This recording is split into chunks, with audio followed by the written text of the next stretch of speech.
Hi everybody.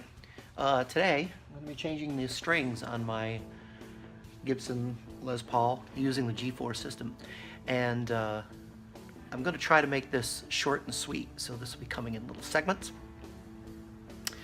This is a 2015 Gibson Les Paul Traditional and has the GForce system.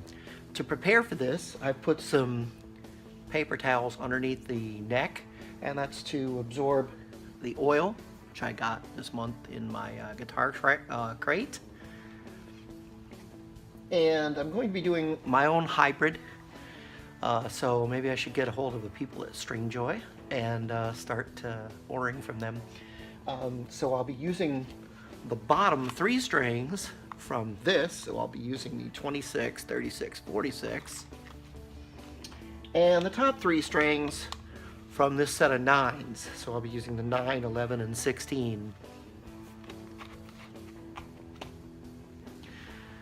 So we're going to pause now, and I'll prepare to show you how to remove the strings. So assuming that you have everything together, now we'll begin the unstringing process. Since these are locking tuners, there's a locking device on each one, which can be undone with a quarter, or if you're somebody like me,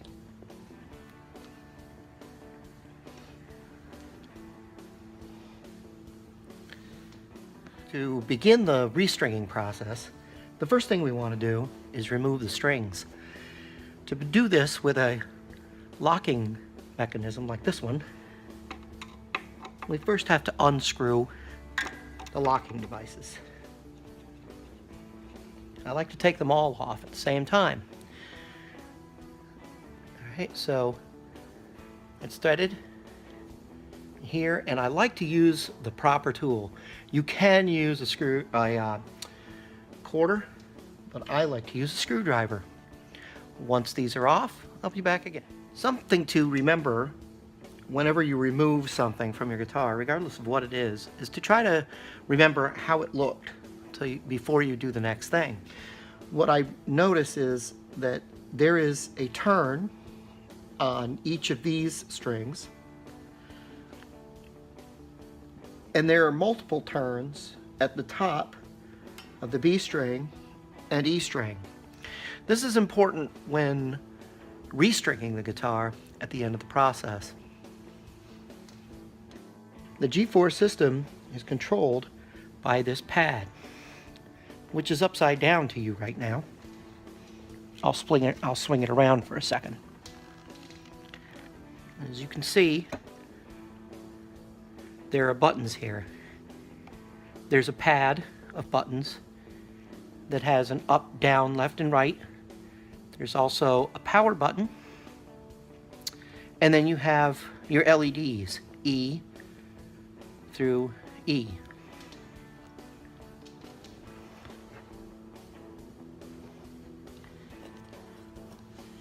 To unstring the guitar, you want to be able to loosen the strings. So, to do this, you push the button, the power button, which is just 3 times. And then the enter button, which is the center of the 4 buttons here, twice.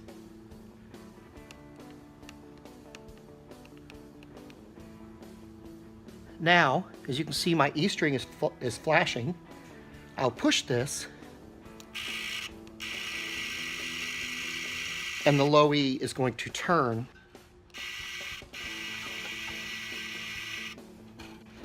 And as you can see, the string is becoming looser.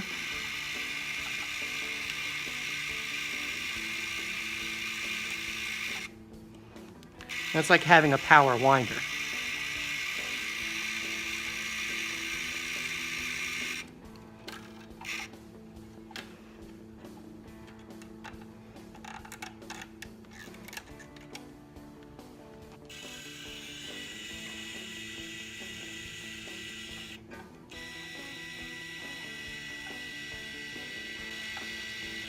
This is repeated throughout the strings. Something I forgot to mention regarding the removal of the strings. Be prepared for your bridge and your saddle to drop off. What I like to do is put the saddle down in the proper direction. I know that these screws go that way and that the flat side goes this way towards the headstock. I think it's kind of obvious the way this goes. I don't top wrap, but I know people who do. It's a good thing and works for some people. I'm just not one of those people that uses it. One of the things that I like to do to preserve my fretboards is to preserve it. This is Dunlop's Ultimate Lemon Oil. There's a lot of things that you can use instead. It's not really a big deal. When it comes to this though, the key is not to overuse it, just dab it lightly.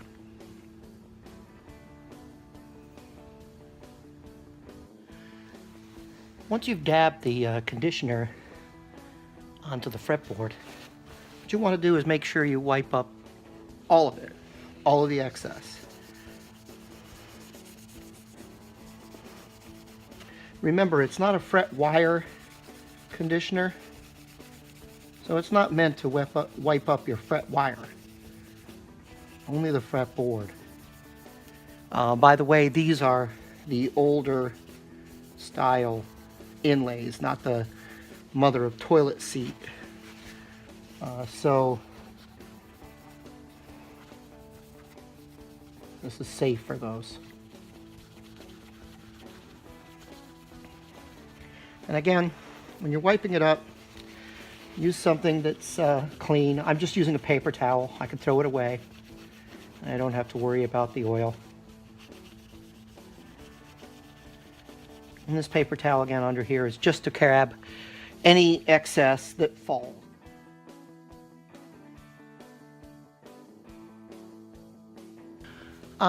There is one step that I left out because I just hadn't gotten to it today, is that you also want to take some very fine emery cloth or steel wool and clean up your frets as well. I usually do that in each string change, and I'm kind of surprised I didn't. Spoiler alert, this pick guard comes off very easily. So all it's held up with away from the body is this little rubber knobby thing, which they put the little felt thing on not so well if you were worried about aesthetics. I can say it's off a little bit, I'm not sure. But anyway, that's not important. It just clips in with these little clips, these little stays. I don't recommend taking it in and out a lot because those little stays will weaken like any other plastic stay. But now we get the gorgeous body, and what you don't see in the video probably, but I can see, is this little bit of dust. So I'm just going to sit here and clean up where you can't normally. This is a lint-free cloth. This is actually from my Rickenbacker bass. So somewhere on here. There it is. Oh, Rickenbacker. Because nothing cleans a guitar like a Rickenbacker lint-free cloth. He said facetiously. One thing I'm very careful about is you don't want to go and get too crazy here because you can wind up adjusting your saddles. So I try to be very gentle in this area, but I still want to clean up the guitar. One of the things of note is that you probably can't see that I can see plainly is the fretboard's a little bit darker. That kind of goes away after a little bit, very short time. But that just means that it's absorbing that oil, and that's the important thing. So again, just getting in here where I normally don't and can't. I'm going to be completely honest with you. This rag is with me almost every gig. And so what I do is I'm constantly wiping right here all my sweat off. So there's probably more of this lint, this fuzz from this poor little guy on this than there is anything else. But I do like to get into here when I can. I also, as you could see already, my chrome was really very nice. Again, almost all the time, constantly while I'm playing. If I'm not the one talking to the audience, or I'm not the one who's doing things that keeps my hands busy, I'll be down wiping this off. I've had a lot of the same guitars. This one's new to me, as is my Gold Top, but I've had a lot of the same guitars for decades.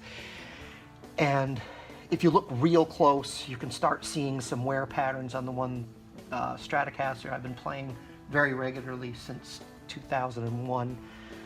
So that's 15 going on 16 years now. It's because I constantly take care of it. Oh, by the way, if you're going to use lemon oil, as I used maple fretboards, or any finished fretboard is not recommended for using lemon oil, or lemon oil is not recommended for use on those. I just wipe it a lot. And I do take care of the frets in the same manner. I've never had to fret it. I'm sure it's coming. I saw a couple of points now last time I looked at the fretboard, and it was getting there. So what's next? Well, we got to get the strings back on, don't we? Again, I've made a set of hybrid strings. So I'm using the 9, 11, 16, 26, 36, 46. Why? Well, that's because that's what it was shipped with, and I'm a person of habit. I've been playing same type of strings for a long time. I switched to 10s for a while, to be completely honest, 10s don't bother me that much for my Fender, but for some reason on the Gibson, I like a lighter gauge string, which I think is backwards, right? Because you're supposed to want a heavier string on a longer scale guitar, and a lighter string, or a lighter string, and I never remember which. But anyway, that's because of tension. So, I'm going to get a couple of strings preset and show you how this headstock is done. For the low strings, you want to get one turn around the top. There's no hole in here to put your string through. So what you do is you put your string up to here, bring it around. There's two little notches in a hi-hat that's right here. Bring your string around, put it over the hi-hat, bring one full turn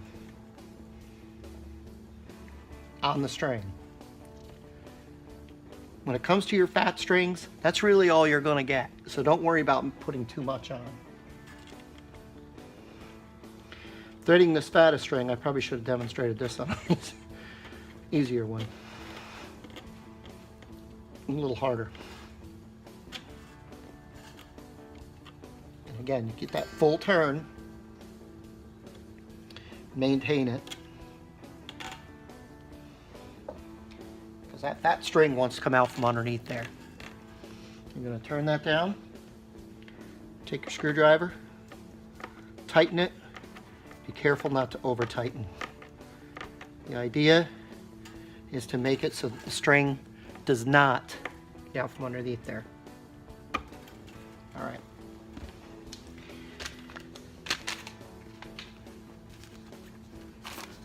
Your two thinnest strings are done slightly differently. This is because thread this in. I don't know if I'm going to talk there. Seems just this point. When I first started playing, when I was younger, I played 8s. And I can't tell you how many E strings I ruined before I even got them on the guitar. For these, you want to take these up and over and put 2 full turns on the top. Screw down your hi-hat.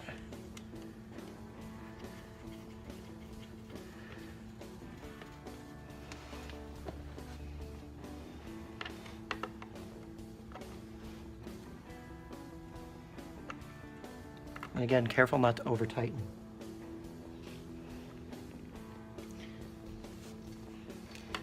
Just looking to make sure nothing got awry.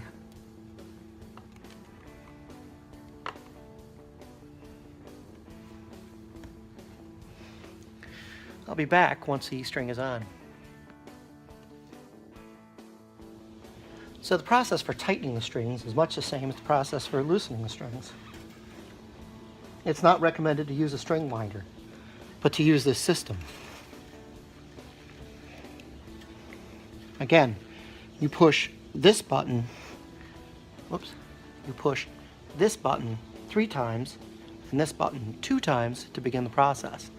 I'm going to start it out of camera a little bit, only because I'm at a strange angle here, and I gotta let my strings tighten up a little bit.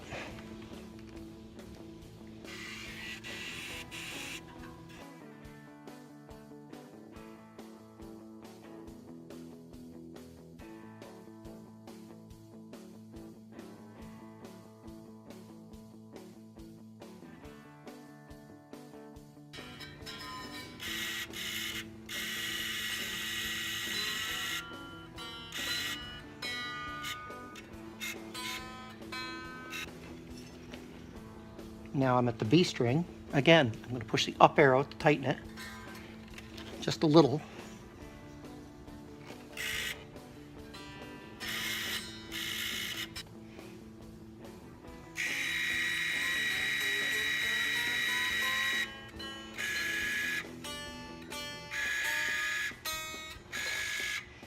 It's a wonder how close I have my face to this thing right now.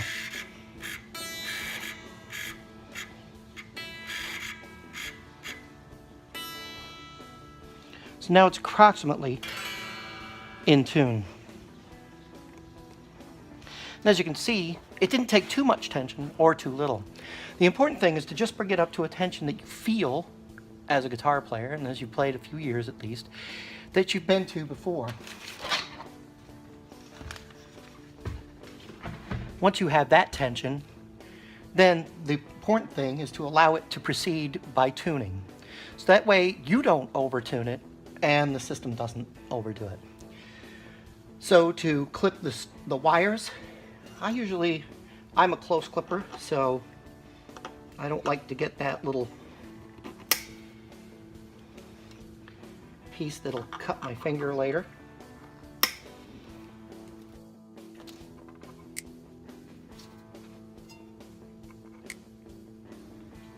And like any other tuning system, and any other time you change your strings, you're going to want to stretch the strings for a little bit, get them stretched out, and allow them to come into place. I hope this helped you when it comes to changing the strings on your own GForce tuner, or when it comes to making the decision of whether or not a GForce tuner is the right way to go when it comes to using your guitar because of changing strings. Some people don't like to do that. As it is, none of us really likes to change strings, do we?